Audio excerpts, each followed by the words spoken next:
के खिलाफ कुछ बड़ा करने की तैयारी। दुनिया ने बनाया तालिबान के दी एंड का प्लान।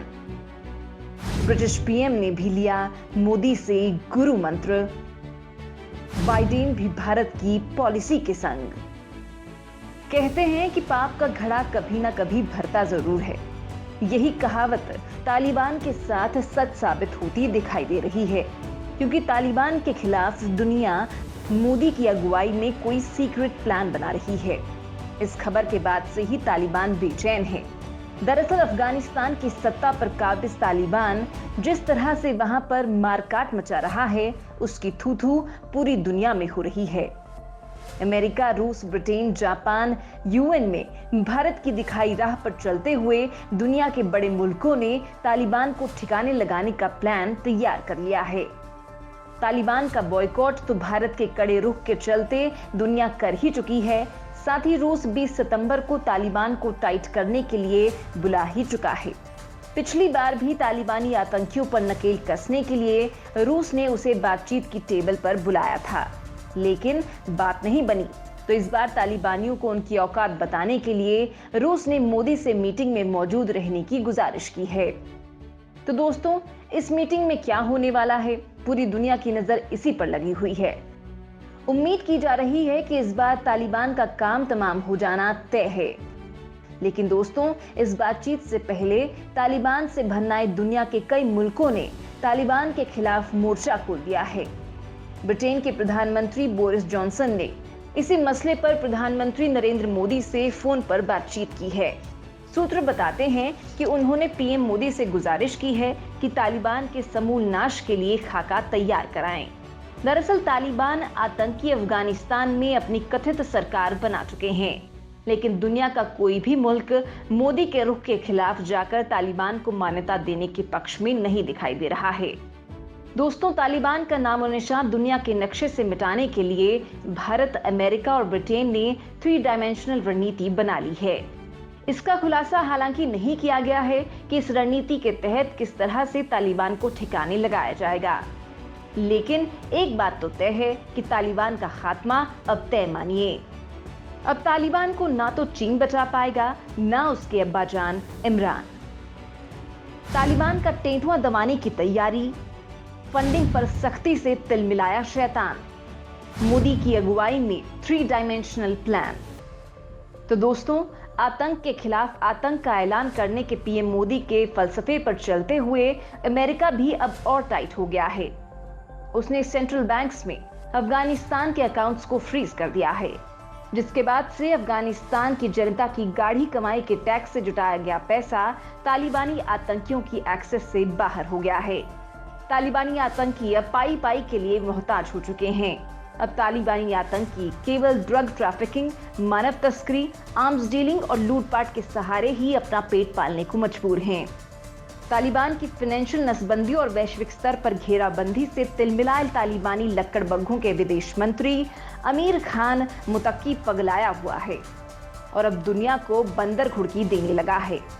मुताकी ने अमेरिका को अल्टीमेटम दे दिया है कि उसके फ्रीज अकाउंट्स को खोला जाए, लेकिन अमेरिका ने साफ कर दिया है कि वो तालिबान सरकार को ना तो किसी तरह की छूट देने देगा और ना ही उसे मान्यता देगा। दरअसल अमेरिका ने अफगानिस्तान के केंद्रीय बैंक में करीब 9.5 अरब डॉलर से ज्यादा की संपत्ति जब्त कर ली है, जिसके बाद से तालिबान के हाथ खाली हो गए हैं और आतंकियों के बुरे दिनों की शुरुआत भी हो चुकी है। उधर तालिबानी आतंकियों को किसी भी कोने से भागने का मौका ना मिलने पाए, इसलिए भारत ने मध्य एशिया के देशों में भी किलेबंदी कर दी है। तालिबानी आतंकी इसलिए ज्यादा बौखलाए हुए हैं और परेशान दिख रहे हैं। तालिबानी आतंकियों के खिलाफ किलेबंदी के लिए भारत के विदेश मंत्री एस जयशंकर मिशन पर लगातार एक्टिव हैं। आतंकी चूहों को उनके बिल में ही चौतरफा घेरने के लिए भारत ने किर्गिस्तान, कजाकिस्तान और आर्मेनिया में भी किलेबंदी कर दी है। एक तरफ तो रूस ने ताजिकिस्तान की सीमा पर अपनी फौज बढ़ा दी है। ताजिकिस्तान ने खुद भी तालिबान के खिलाफ अपने सोल्जर्स अपनी सरहदों पर बढ़ा दिए हैं। ऐसे में तालिबान को भाग निकलने का मौका कहीं से नहीं मिलता दिखाई दे रहा है। तालिबान नाम का चूहा मोदी की बनाई 3 डायमेंशनल चूहेदानी यानी अमेरिका, ब्रिटेन और भारत के बीच फंस गया है। इसका जितना दर्द तालिबान को हो रहा है, उससे कहीं ज्यादा तिलमिलाए हैं तालिबान की अब्बाजान इमरान खान। लिहाजा पाकिस्तान के प्रधानमंत्री इमरान खान ने अपने लाडले तालिबान के लिए दुनिया के तमाम देशों को दिल खोलकर उसे अपनाने की मिन्नतें की हैं। तालिबान खान यानी इमरान खान दुहाई दे रहे हैं कि अगर अंतर्राष्ट्रीय समुदाय आतंक के पर्यायवाची तालिबान को गले नहीं लगाता है तो तालिबान समूह एक बार फिर 20 साल पीछे लौट सकता है। लेकिन तालिबान के फ्लॉप वकील इमरान खान इस बात को भूल जाते हैं कि जिस तालिबानी आतंकवादियों की वो पैरवी कर रहे हैं, उन पर दूसरे देश तो क्या, खुद तालिबानी अपने ही लोगों पर विश्वास नहीं करते हैं। सत्ता पाने के लिए अफगानियों का खून बहाने वाले इन्हीं तालिबानी आतंकियों को दुनिया ने खुद अपने ही गुट में गैंगवार करते देखा है। लेकिन आतंकियों से रिश्तेदारी निभाने के चक्कर में आतंकिस्तान के वजीर आजम इमरान खान ने अफगानिस्तान में वर्तमान स्थिति, संयुक्त राज्य अमेरिका के साथ संबंधों, कब्जे वाले कश्मीर में भारतीय कार्रवाई और उइगरों के उत्पीड़न का चीन पर आरोप सहित कई विषयों पर अपनी अकल की नुमाइश की। लेकिन इमरान खान ये भूल गए कि जिस तालिबान को अमेरिका ने रूस के खिलाफ खड़ा किया था, वही तालिबान आगे चलकर खुद अमेरिका के खिलाफ हथियार लेकर खड़ा हो गया और अब पूरी दुनिया के सिर पर खतरा बनकर मंडराने लगा है।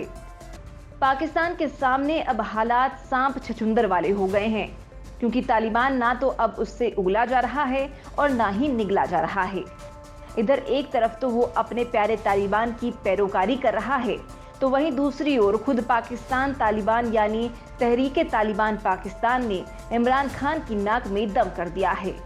जिस तरह से तालिबान ने अफगानिस्तान में सत्ता पलट कर दिया, वैसे ही पाकिस्तान में करना चाहता है आतंकी संगठन तहरीके तालिबान पाकिस्तान।